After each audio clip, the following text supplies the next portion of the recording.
On the 9th day of my dying, my wolf stopped answering when I called him. For 9 days he had been fading, a gray warmth under my ribs guttering lower each dawn, like a lamp running dry of oil. I had felt him thinning, felt the space where he lived growing colder and larger, and I had told myself a king does not die of a scratch. But that morning I reached inward for him the way I had reached 10,000 times since boyhood, and there was nothing. Not sleep, not sulking, a door shut in an empty house. I lay in the great carved bed of Ardwin's kings, and I could not lift my own hand. They thought I could not hear them. That is the cruelty of dying slow, the body quits before the ears do. So I lay with my eyes half closed, while my healers gathered at the foot of the bed, and spoke of me as if I were already stone. The wound closed a week ago, old Hedda said. Her voice, always so sure, had gone thin. It is not the wound, it is his spirit. The wolf is going out of him, and when the wolf goes, the man follows. I have poultices for flesh. I have nothing for this. Then find something, another voice said, and I knew it, and even dying I felt the warmth of it. My cousin Marek, my father's sister's son, raised at my side, the man who had ridden at my right hand through 4 winters of border war.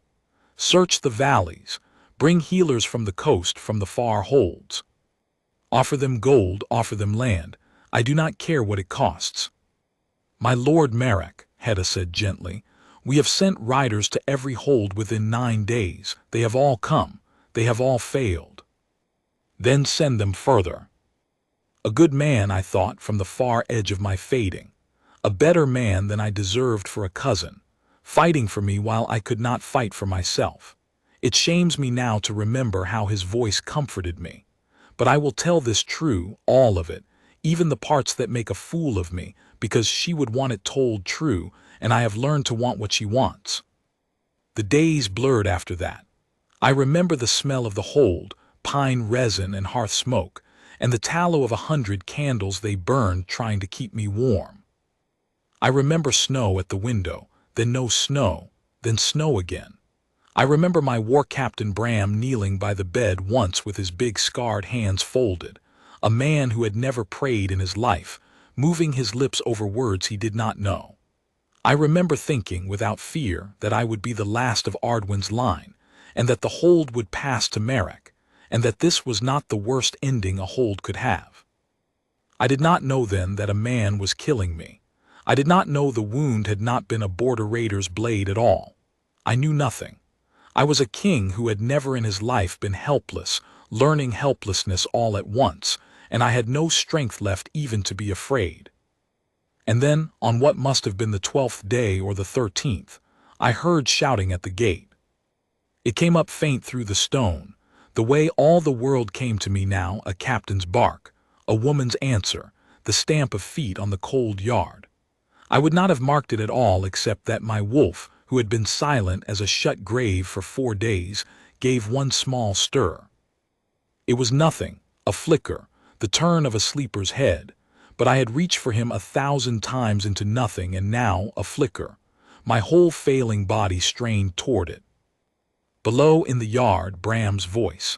There is no healing here for you to sell, woman. We have had healers from every hold in the north. Turn your horse around before dark and you'll make the tree line by moonrise. And a woman's voice, low and tired and utterly unafraid. I have not come to sell anything. And I have not come to heal your king's wound. I have come to heal what the wound left behind. I had heard that answer from no healer in 12 days. Every one of them had spoken of the wound, the poultices, the bindings, the flesh. None had spoken of what the wound left behind. None but old Hedda, and Hedda had wept and given up. I could not speak. I could not rise. But I found from somewhere below the last floor of my strength one word, and I pushed it out of my ruined throat toward the servant who dozed by my hearth. Bring her. He startled up, my lord. The woman at the gate. Each word cost me a breath I did not have. Bring her to me. He fled, and I lay and waited, and inside the cold house of my chest, my wolf turned once more toward the door. They half carried her in, I think. She had ridden hard and long. and Bram would not let her come armed, so she came with her hands open and empty. I could not turn my head. I saw her first as a shape at the edge of the candlelight, a plain traveling cloak gray with road dust, dark hair bound back plain, a face neither young nor old, weathered by wind and grief in equal measure. Not beautiful the way my council's daughters were beautiful, all combed and jeweled. Beautiful the way a hearth is beautiful when you have been out too long in the snow. She came to the side of the bed and she looked at me, and I saw her flinch not from fear, but from something like recognition, though we had never in our lives met. Later I would understand it. Then I only knew that a stranger looked at a dying king and her eyes filled, and that no one had looked at me that way in 12 days. They had all looked away. How long since his wolf answered him? She asked the room, still looking at me. 4 days, Hedda said from the corner, sharp with old suspicion. You cannot know that. 4 days, the stranger repeated softly, as if I had told her myself. And you have been binding his arm. She touched the healed scar on my forearm, featherlight, and I felt nothing, and she nodded as though the nothing told her everything. The flesh is whole. You have all been trying to save a house whose fire has gone out by mending its walls. And you can do better, Merrick said. I had not heard him enter. He stood in the doorway in his dark riding coat, arms folded, and his voice was even and reasonable and kind.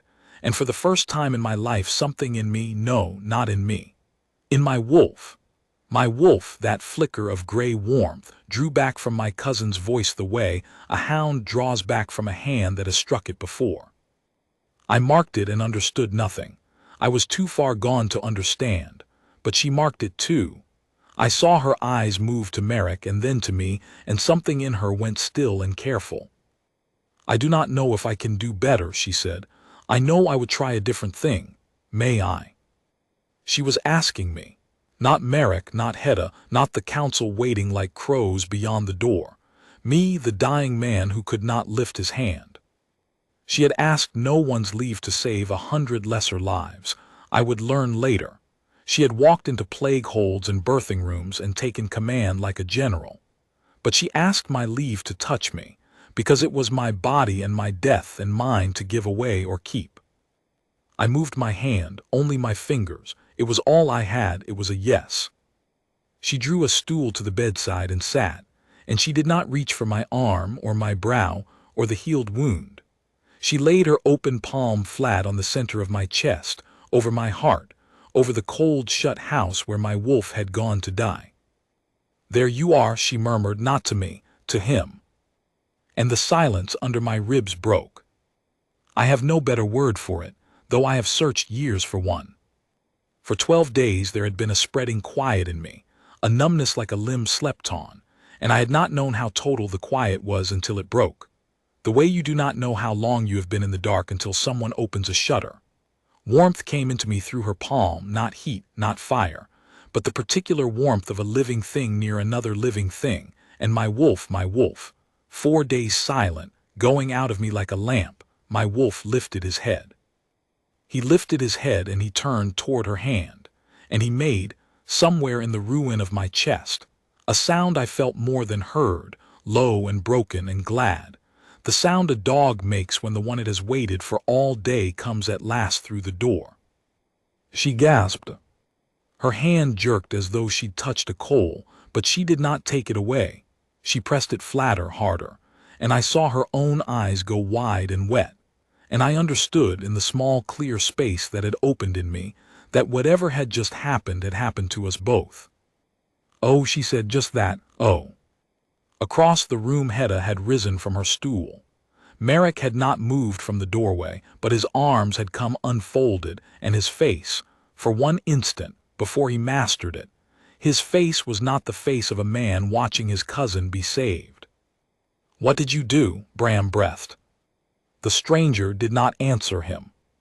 She was looking at me, and I was looking at her, and I felt my wolf press himself against the inside of my chest toward her palm like a beast against a cage, and for the first time in 12 days I was not dying. I was only very, very tired and warm and held. I did nothing, she said at last, and her voice shook. "I only touched him," and something in me, she stopped. She looked down at her own hand on my chest as if it belonged to someone else. Something in me answered. I did not have the strength to tell her what it was. I did not yet know myself, but my wolf knew. My wolf had known before I woke, before she reached the gate, before I heard her voice come up faint through the stone. He had stirred 4 days into his silence because she had crossed into my land, and he had turned toward the door because she was coming, and now he lay against her hand and would not be moved. And I, proud Ronan, Alpha King of Ardwin, who had sent away every woman his counsel ever brought him because none had ever quieted the restless creature I carried. I lay under the hand of a road-worn stranger and felt, for the first time in my life, that creature go still and easy and home. "Stay," I managed, one word. It scraped my throat raw. "I will not leave him," she said, to Hedda, to Bram, to the crows at the door, to all of them. And then, lower only to me, so quiet I half thought I dreamed it. "I don't think I could." Her name was Elspeth. I learned it slowly, over the nights that followed, in the pieces of talk that fit between the healing, because the healing was not one touch and done. My wolf had answered her hand, but answering is not the same as living, and I was still a lamp with little oil left, and she settled in to fill me drop by drop. She would not leave the bedside. They brought her a truckle bed and she would not use it. She sat the stool through the dark hours with her palm on my chest and her head nodding and jerking up,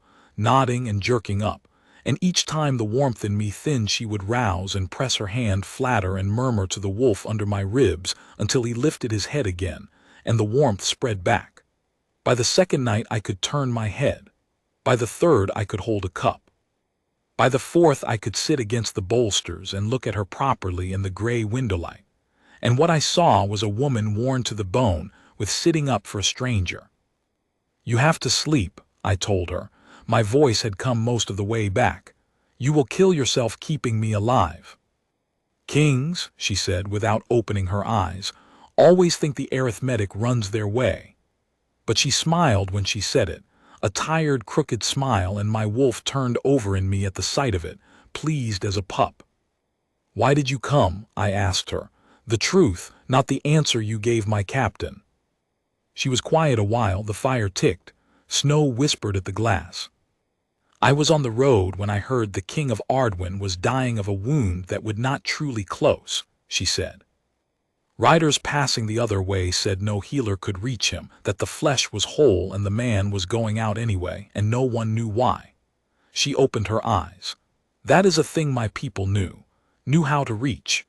So I turned my horse north, though I had no reason to think they'd let a no-pack woman pass the gate, and they very nearly didn't." "Your people," I said. "Who are your people?" And she told me, in the low, even voice she used for the hardest things. The way I would come to know, she always told the hardest things plainest. Her grandmother had been the last true wise woman of a valley I had never heard of, far to the south and west, past the coast holds, in a country of standing stones and moon water. The women of her line were called moon-touched, born, once a generation or two, with a thing in their hands that the ordinary healers did not have. They could not knit a bone better than any bone-setter, she said. They could not birth a babe better than any midwife. But when a wolf born was dying of the spirit and not the flesh, when the wolf inside was going out and the body was following it down, the moon-touched could reach the wolf, lay a hand on it, call it back, hold it while it healed. She looked at her own hands. My grandmother did it 4 times in her life, my mother twice. I had never done it at all. I did not know if the gift had passed to me or died with them. I only knew it was the one thing I had that the coast healers didn't, and that your king was dying of the one thing it was for. So I came to try, and I never truly believed. Her voice caught. I never believed it would take. It has never in the whole history of my line taken like this. Like a struck bell. Like. She stopped. "Like it knew you," I said quietly. She looked at me. In the firelight her weathered face was very still. "Yes," she said, "like it knew me." We were both silent then, because we had both begun to understand, and neither of us had the courage yet to say it. I will not pretend I named it that night. I was a man who had spent his whole reign certain he would never have a mate. My council had paraded their daughters and their sisters and their allies' widows before me for a decade, and every time my wolf had turned away, cold and restless and unmoved, until I had grown certain the fault was in me, that I was a king built for war and not for love, that some men simply were not made to be joined. I had made a kind of peace with it. I had told myself the hold needed an heir and not a heart, and that Merrick's sons could serve. And now a stranger laid her hand on my chest, and my wolf, the wolf that had turned from every woman for 10 years, pressed himself against her palm and would not be parted, and grew warm, and grew strong, and grew glad. I had lived my whole life not knowing what the bond felt like, and so I had told myself it was not for me. But the body knows what the mind refuses. My wolf had known her at the gate. He had turned toward the door 4 days before she reached it. I only had not let myself believe a dying man could be given, at the very end, the one thing he had stopped hoping for. The hold did not know what to make of her. By the 5th day I could walk, leaning on Bram's arm, from the bed to the window and back, and word had gone through Ardwin like fire through summer grass. The stranger at the gate had done what every hold healer in the north could not. Some of the pack came to the door of the chamber just to look at her, the woman who had brought their king back from the grave, and their faces were full of wonder, and full of fear too, because wonder and fear are close kin, and folk do not always love what they cannot explain. They are saying she is a witch, Bram told me low the 6th morning, while Elspeth slept at last in a chamber down the hall where I had all but ordered her to rest.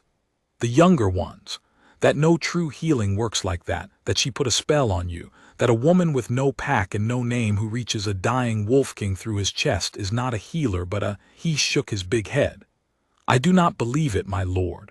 I saw it. But you know how folk talk when they are frightened, and they were very frightened. Who is saying it loudest? I asked. Bram hesitated, and that hesitation I did not read it then. I read it later and it turned my stomach. Your cousin has been careful, Bram said at last. He has not said she is a witch. He has said only that we know nothing of her, that a woman who can reach a man's spirit through his chest could as easily harm as heal, that once you are strong she should be well rewarded and sent on her way before we grow too used to her. He would not meet my eye.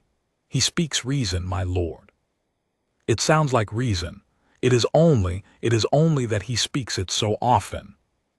I sat with that a long while. I want to tell you I saw it then. I did not.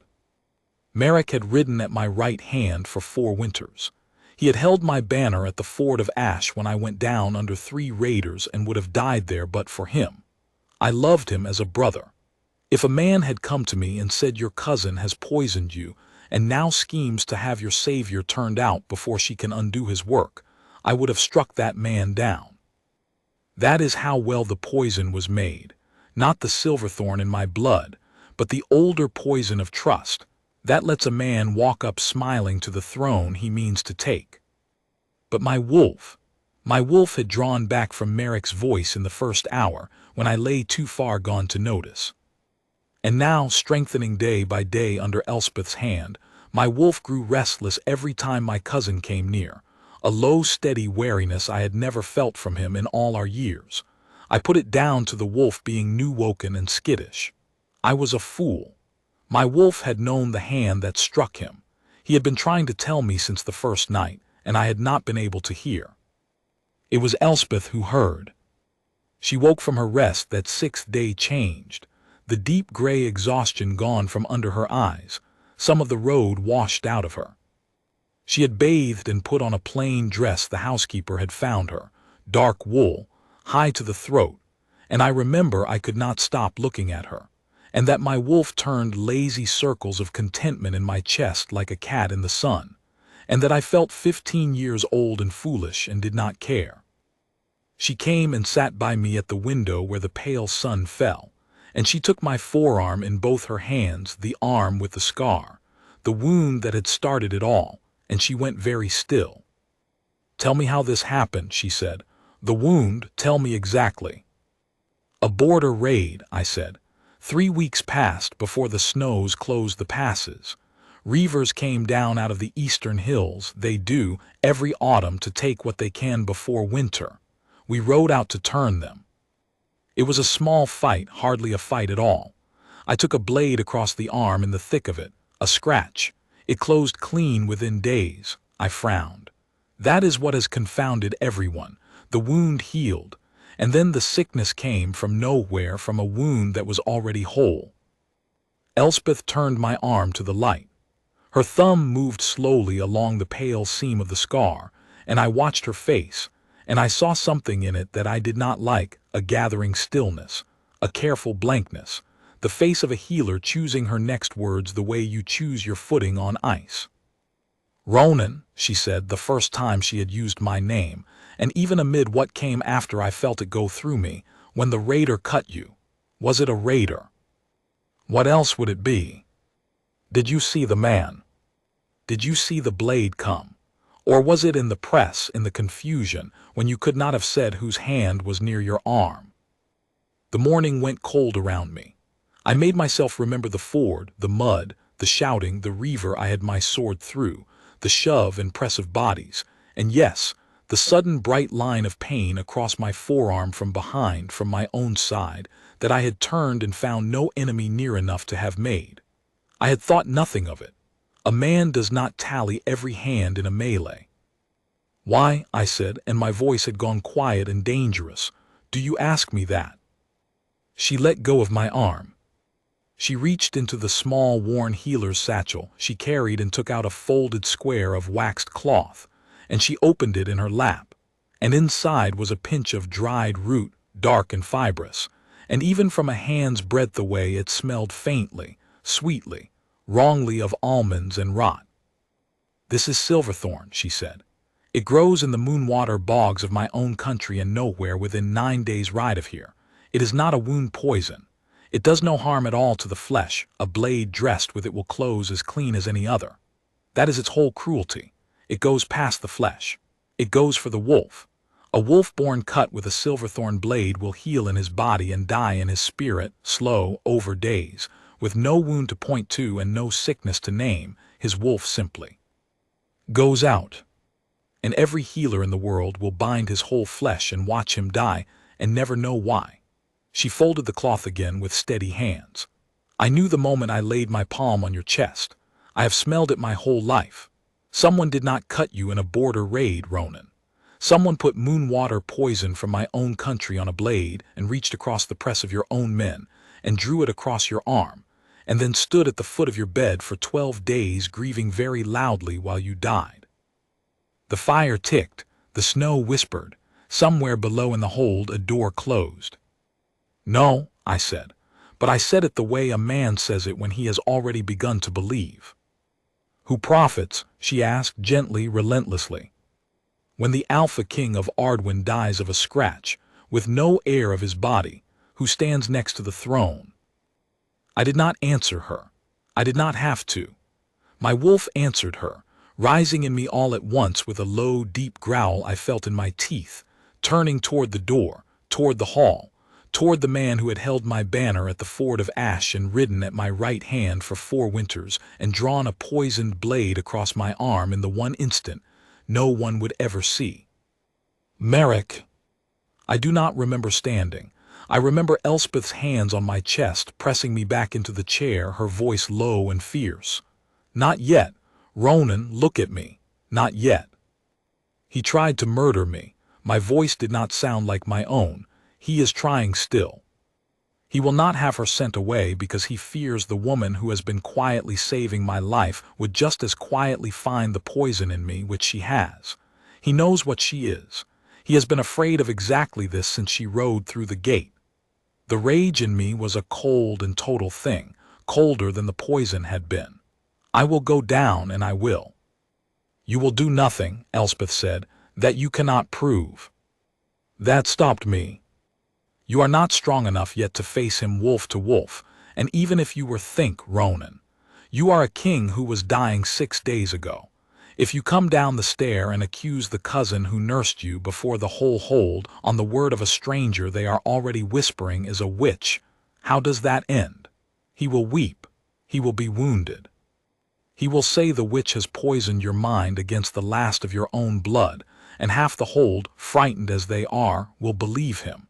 He has spent 12 days building that story. He is very good at it. You cannot beat a story like that with rage. You beat it with the thing itself in your hand. I stared at her. 6 days ago I could not lift my arm, and now a road-worn stranger was teaching a king how to hold his own throne. My wolf, growling still, went quiet under her voice, trusting it as I was learning to trust it. "Then what," I said, "do you counsel?" "That we let him keep believing you are dying," she said. "Let him think his poison is still doing its slow work, that I have delayed the end but cannot turn it. Let him relax. A frightened man watches every corner. A man who thinks he has already won grows careless and reaches again, because the throne is nearly his and only I stand between him and it. And when he reaches, we take his hand in the act before the whole hold with the poison itself in it. That is how you beat a story. You let it walk out into the open where everyone can see." "You mean to use yourself as the bait," I said slowly. "You mean to let him move against you." "He is going to move against me whether I let him or not," she said simply. "He must. I am the only one who can name what he did. The question is only whether he moves in the dark where he wins or in the light where we do." She smiled that tired, crooked smile. "I have walked into plague holds, Ronan. I did not come 9 days north and reach a dying king's wolf through his chest to be frightened off by one careful man with a soft voice. And my wolf, God help me, loved her. I felt it settle in me plain as sunrise, not gratitude, not the warm ease of the healing, but the deep hole turning toward that I had spent a decade certain I would never feel. She sat there in her borrowed dress with a fold of poison in her lap and a king's murder to prove and no fear in her at all. And I loved her, and I knew that whatever came, I was not going to let her walk back out through that gate alone. "There is a thing I have to tell you," I said, "about what happened when you first laid your hand on my chest." "I know what happened," she said quietly. "It happened to me too." "You know what it was." "I know what my grandmother would have called it." She looked out at the snow. "She used to say the moon-touched gift and the mate bond were sister things, that the same thread in a woman that lets her reach a stranger's dying wolf is the thread that ties her, once in a life if she is lucky, to one particular wolf that was always going to be hers. She said that was why the gift ran so seldom and so strong, because it was never really about healing at all. It was about finding. The healing was only what the finding could do on the way." She turned from the window and met my eyes, and hers were bright and steady and afraid, but not of me. "I laid my hand on you to save a king I had never met." And something in me that had been asleep my whole life woke up and said, "Oh, there you are. It has never taken like that in the history of my line, Ronan. I told you the truth. It has never once taken like that." Her voice went to almost nothing, because it was never only healing. It was you. My wolf that was always going to be mine was dying in a stone hold 9 days north, and I felt it on the road, and I did not even know that was what I felt. I thought I was only being a healer. I reached out. I could do that now. I could lift my arm. Her hand had given me back my arm, and I covered her hand with mine, and my wolf pressed toward her through my chest and hers. I understood at last, pressed back. "Then we are agreed on one thing," I said. "You are not walking back out of that gate." "No," she said, and turned her hand under mine so our fingers laced. "I don't think I am." We laid the trap slow, over 3 days. The way you bank a fire you mean to keep. Elspeth played the failing healer to a hall full of watchers. She let her shoulders sag. She let it be seen that she sat up all night and came from my chamber gray-faced and grim. When the housekeeper asked after me, she gave careful, hopeless answers, that the king clung on, that she did what she could, that spirit sickness was a cruel, slow thing and she could not promise. She was, I learned, a better liar in a good cause than any courtier I had ever kept, and it frightened me a little and pleased my wolf enormously. And I lay abed and played the dying king, which after 12 true days of it was no great feat. I received Merrick. He came each morning, my cousin, my brother, my murderer, and he sat by my bed and held my hand in both of his, and he spoke to me low and warm of the old campaigns, of the ford of Ash, of the winter we were snowed into the eastern watchtower, and ate our own boots leather and laughed about it after. And I lay and looked at the face I had loved my whole life, and I made my ruined-sounding voice thank him for his care. And inside my chest my wolf lay coiled and silent and watching, and it was the hardest thing I have ever done, harder than the ford, harder than the dying, to hold my wolf still while the hand that poisoned me stroked mine and grieved. You must not tire yourself with the woman's cures if they only prolong it, Merrick murmured the second morning. So gentle, so reasonable. Hedda tells me the spirit sickness cannot be turned once it has taken so deep. Perhaps it is kinder, Ronan, forgive me, perhaps it is kinder to let the stranger go and to let you rest than to keep you tethered to a slow parting. The hold grieves to see you so. And the woman herself, I do not trust what I do not understand, cousin. I would not have her here, working her reachings on you when you have no strength to say no. There it was, send her away. Every morning, softer, kinder, the same aim. He needed her gone. She was the only one alive who could name Silverthorn, and he had begun, I think, to suspect that she already had. He was reaching, just as she had said he would. Let her stay, I whispered. She eases me. Let her stay to the end, Merrick. Grant me that. And he bowed his head and pressed my hand and said, Of course. Anything, cousin. Anything. And I watched the calculation move behind his grieving eyes, and I knew that the softness had failed and that he would reach again harder and soon. He reached on the third night. Elspeth had told me it would be at night, and that it would be the food or the drink that a poisoner poisons because it is the tool he trusts, and that he would not risk a blade twice. So we watched the food. Hedda watched it, old Hedda, who had wept over me and given up, and who, when Elspeth quietly laid the whole of it before her, Silverthorn and cousin and all, had gone white and then gone hard, and had said in a voice like a closing door, I held that boy when he was christened.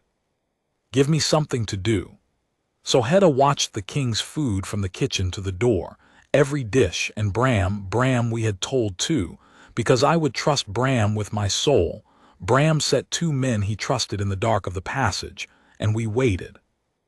It was the warm milk and honey posset they brought me each night to help me sleep, a dying man's drink. It came up as always, and Hedda carried it, and at the turning of the stair where the torch had been let to gutter out, an old torch, that had somehow not been replaced these 3 nights, in a hold that never let a stair go dark. A figure stepped from the shadow of the passage and took the cup from Hedda's hands. I will bring it to him, Merrick said. Let me sit with my cousin tonight. It may be the last. And Hedda, who is braver than any war captain I have ever led, bowed her head and gave up the cup and did not let her hands shake. In the dark of the turning of the stair, thinking himself unseen, my cousin took a small twist of wax paper from inside his coat and shook a dark powder into the warm cup and stirred it with his own finger. Bram's men did not move. Elspeth had been very clear. Not yet. Not the powder in the dark. A man can explain a powder, can say it is a sleeping draught, a mercy, a physic. Let him carry it in. Let him lift it to the king's lips before the whole watching room. Let him be caught not stirring a cup in a stairwell but murdering his king with his own 2 hands in the light where there is nothing left to explain. So he carried it up. And he came into my chamber where I lay pale against the bolsters, and the fire was banked low, and Elspeth sat gray-faced and defeated on her stool by the bed, and old Hedda hovered at the wall, and it must have looked, like a death room and nothing more. Cousin, Merrick said softly, and sat where he had sat every morning and took my hand in one of his and lifted the cup in the other. Drink. It will ease you. It will let you sleep. My wolf was a coiled and singing tension in my chest. Elspeth's eyes found mine across the room, one flicker steady. Not yet. I let him lift the cup to my mouth. I let the warm rim touch my lower lip. I smelled it then, under the milk and honey, sweet and almond and rot, the smell she had taught me, the smell of the poison from her own far country carried 9 days north to kill me twice. And I looked up into my cousin's grieving, patient, murdering face, and I let my dying voice go, and I said, in the voice of a king and not a corpse, "Marek, what is in the cup?" The room came alight. Bram had a torch to the wall sconce before Marek had drawn his next breath, and the two men were through the door, and I struck the cup from my cousin's hand, struck it, I who 6 days past could not lift my arm, so that it flew and shattered against the hearthstones and the milk hissed on the coals, and even there, even in that instant, the smell of almond and rot rose off the fire so that every soul in the room could smell what a sleeping draught does not smell of. Marek was on his feet. His face, I will remember his face until I die the true death, whenever that comes. The grief fell off it like a mask cut loose, and beneath was something I had never once seen in 4 winters at his side, a naked, cornered hunger, and he looked at me sitting up strong and clear-eyed in a bed I should have died in, and he understood in a heartbeat that he had walked into the light on his own 2 feet. "He is bewitched," he said fast, the story already running exactly as she had warned. "The woman, she has turned his mind, cousin. I brought you a posset, only a posset. She has poisoned you against your own blood." And Elspeth stood up from her stool, no longer gray, no longer defeated, and crossed the room and stooped by the hearth, and lifted from the spitting milk a shard of the broken cup, and held it up so the torchlight caught the dark grains clinging to the glaze, and said, in her low, even carrying voice, to the whole room, "This is silverthorn. It grows 9 days south of here in the bogs of my own country and nowhere near this hold. It does no harm to flesh and death to the wolf. It is what was on the blade that cut your king 3 weeks ago in a border raid where no enemy stood near his arm. It is what has been killing him ever since. And it is in this cup, which this man carried up from a dark stairwell where he stirred it in with his own finger in front of Hedda, in front of these 2 men, and lifted to his king's lips not 1 minute past." She lowered the shard. "I'm a stranger and a no-pack woman, and you have every right to doubt me. So do not take my word. Take your own eyes, take your own noses. You can all smell it. Ask him what a posset smells of almonds and rot for. Ask him how a man 9 days' ride from the only place silverthorn grows came to have it. Ask him, and hear her voice, for the first time shook, not with fear but with a deep controlled fury. Ask him why he wept so loudly at the foot of a bed he had put his king into." Silence. And then I rose. I put back the coverlet and I stood on my own feet in the room where I had lain dying, and I felt my wolf rise with me, whole and strong and terrible, no longer coiled but risen, and I looked at my cousin and I did not need to say a word. My wolf said it. He came up out of me the way a storm comes up out of a still sky, and the shadow shape of him, the great gray spirit wolf that is the truth of an alpha king, stood between me and Marek with his hackles high and his head low, and he turned toward the man who had cut him with poison, and every wolf-born soul in that room saw the king's own wolf name the guilty man, and drew back and knew. Marek broke and ran. Of course he ran. He got 3 steps toward the door and Bram's men had him, and Bram himself put my cousin against the wall with a forearm across his throat, and a grief in his own face that near broke my heart, because Bram had loved him too. "Take him below," I said. My voice was my own again, full and low and steady. "Alive, whole. He will answer to the hold in daylight before everyone, so there is no story left for anyone to tell but the true one." I looked at my cousin's face, ruined now, the mask gone, and I felt the old love in me curdle into something I would carry the rest of my life, a scar deeper than the one on my arm. "You held my banner at the Ford of Ash," I said quietly. "I would have died for you 100 times. I do not understand you. I do not think I ever will." He said nothing. There was nothing to say. They took him below. And then the room was only Elspeth, and Hedda, and Bram, and me, and I turned. and I found her still standing by the hearth with the shard of poisoned cup in her hand and the fury still trembling out of her. And I crossed the floor on my own 2 strong feet, and I took the shard from her fingers and set it aside, and I took both her worn healer's hands in both of mine. "You saved my life twice," I said, "once from the poison, once from the man." "I did not do it alone," she said, but she was crying now quietly the way people do when the thing they have braced against is finally over. "Hedda, Bram, you only reached into a dying stranger's chest and called his wolf back from the door," I said, "and then stood in front of a murderer with the truth in your bare hand and dared the whole hold to disbelieve their own eyes. Elspeth." I said her name the way I had wanted to say it since the first night. "There is no only in any of it." She laughed, wet and shaking. "Kings," she said. "Always with the last word." Word ran through Ardwin that night faster than the sickness ever had, and by the gray of the next dawn there was no soul in the hold who did not know that the stranger they had whispered was a witch had reached their dying king's wolf through his own chest, drawn a cousin's poison out of his blood, and unmasked the murder before the hearth with the cup still in the killer's hand. They did not whisper witch after that. I gave Merrick's judgment to the hold in daylight, as I had said I would, in the great hall with the whole pack gathered and the winter light falling gray through the high windows, and I laid it all out plain: the poisoned blade, the silverthorn, the loud grief, the cup in the stairwell, the reaching. I called Hedda to speak, and Bram and the 2 guards, and last I called Elspeth, and she stood in her plain dark dress before the whole assembled hold that had wanted her gone a week before, and she told it flat and true and without a single word for her own part in it. And when she finished the hall was silent, and then, "I did not order it, I want that known, no king ordered it." Then the pack of Ardwin, the frightened folk who had called her witch, bowed their heads to her. Not to me, to her. And I stood beside her, and my wolf turned slow glad circles in my chest, and I thought, this is what he was trying to tell me at the gate. This is the one. I did not have Merrick killed. I know some will think me weak for it, and perhaps I am. I could not take the life of the boy I ate boot leather beside in the Eastern Tower, even after what he had made of himself.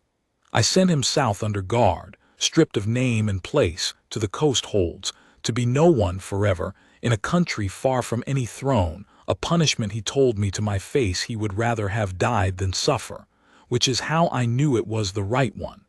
My wolf did not disagree. And then I turned to the far more difficult business of a road-worn healer who had saved my life and my throne and my wolf, and who, now that the danger was past, had begun, I could feel it, the way you feel weather coming, to think about the gate. "You are strong now," she said to me the 3rd evening after, when the hall had emptied and it was only us at the high hearth, the fire throwing gold across the old stone. She said it carefully, the way she said the hard things. "Your wolf is whole. You do not need me at your bedside," and she looked at her own hands, always her hands. "I am a healer, Ronan. I go where the sick are. I have never in my life stayed anywhere past the healing. I do not know how to belong to a place. My people are gone. The road is the only home I have had in 20 years. My wolf went cold at the word gate. But I had learned something, dying. I had learned it from her, from the way she had asked a dying king's leave to touch him when she could have simply saved his life and been thanked. I had learned that you do not hold a thing by seizing it. You hold it by offering and letting it choose. "Then I will not ask you to belong to a place," I said. "Ardwin does not need a healer badly enough to keep you against your will, and I would not keep any soul against their will, least of all yours." I saw her flinch, and I went on low, so she would know I meant every word. "But I am not asking you to stay for the hold, Elspeth. I am a proud man, and I have never in my life had to ask any woman for anything, so I will do it badly, and you will have to forgive me. My whole life my counsel brought me daughters and widows and allies, and my wolf turned from everyone cold and restless, until I made my peace with dying without a mate, because I was sure the fault was in me, that some men are not made to be joined. And then a stranger laid her hand on my chest, and the creature that had turned from every woman for 10 years lifted his head and said, 'There you are,' and he has not turned from you once, waking or sleeping since. Your grandmother had the right of it. The gift and the bond are sister things. You did not come 9 days north to heal a king. You came to find the wolf that was always going to be yours. I took a breath, the hardest thing plain. And I do not want you to go, not to the road, not through the gate, not anywhere I am not. I want you here not as my healer, but as the mate my wolf knew you were at the gate, as the Luna of Ardwin, if you'll have it, or as nothing so grand at all, only as the woman by this hearth, if that is more than you can bear to be. I want whatever you will freely give and not one thing you would not. But I am asking you to stay. I have never asked anyone to stay in my life. I am asking you. She was quiet a long time. The fire ticked. Snow whispered at the high windows, the way it had whispered the night she came.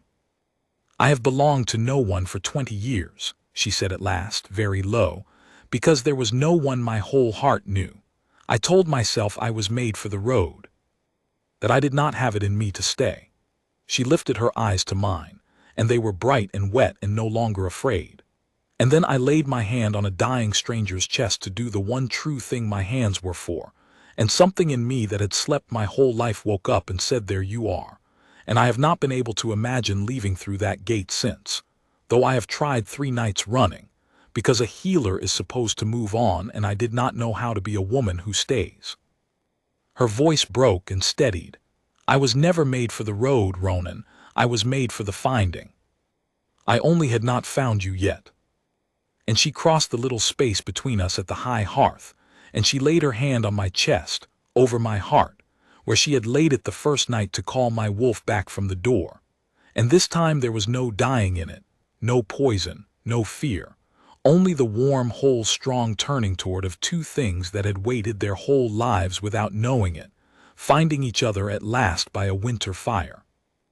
My wolf pressed himself against her palm and made the low, glad sound I had heard the first night, the sound of the one long waited for come home through the door, and I covered her hand with mine and held it there. We were wed at the turn of the season, when the passes opened and the first green came up through the snow, and the whole hold that had bowed to her in the hall stood witness. She did not want a grand thing, and I did not press her. She wore the plain, dark dress, and I would not have had her in anything else, for she was more to me in it than any queen in cloth of gold. Hedda stood up beside her in place of the grandmother she had lost, and wept the whole while, and Bram stood up beside me in place of the cousin I had lost, and did not weep, but his big scarred hands shook. I am an old man now, telling this, and Elspeth is gray beside me, and our children are grown and gone to their own holds, and the road she thought was her only home is a thing she has not walked in 40 years and does not miss. My wolf is old too, and content, and each morning still he turns toward her the way he turned toward the door the day she came, glad, easy home. Folk still tell the tale in Ardwin, how no healer in all the north could save the dying Alpha King, until a road-worn stranger they nearly turned from the gate laid her hand on his chest and reached the wolf itself. They tell it as a wonder, and it is one. But they have the wonder slightly wrong, and I have never troubled to correct them, because the true wonder is smaller and warmer and mine. The wonder is not that a stranger's hand could reach a dying king's wolf. The wonder is that all my life the creature I carried had been turning toward a door, waiting for one particular step on the stair, and that when at last it came, worn and gray with the road, asking my leave to touch me when she could have simply saved me, I had strength enough left in me for one word, and that the word I found, out of all the words a dying king might spend his last breath on, was stay.